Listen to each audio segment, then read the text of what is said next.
you are a fake deputy president. Deputy President Badia. Wameru wanauawa kama kuku. Wanachinjwa, ng'ombe zao zinaibiwa. Kazi yako ni kufuata Ruto ukibeba maharagwe na mchere kuja kuleta hapa mlimani.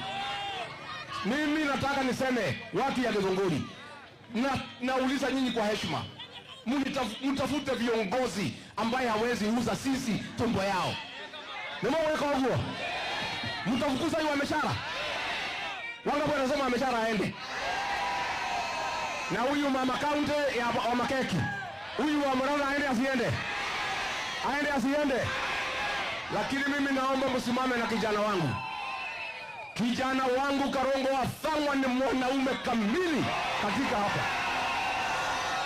Watu viongozi wote wa Kiambu isipokuwa gavana na seneta, ma-MP wote 12 na mama county walinunuliwa na Kasongo, wakapewa pesa, wakauza watu ya Kiambu, wakauza jamii yetu. Huyu Karongo Wathang'wa alipewa 30 million na Kasongo auze jamii yetu, akamwambia Kasongo, hiyo pesa pelekea mama yako, sina haja na hiyo pesa. Karongo ni mwanaume, si mwanaume. Juzi amepoteza mama yake. Huyu wameshara wanapanga na Kimani Ichung'wa, wanatuma askari ati watoe hema ati likijia asikuje mazishi ya mama ya Karongo. Sasa mimi nauliza wewe Kimani Ichung'wa, mkiwa na wameshara, kwani hamuna utu?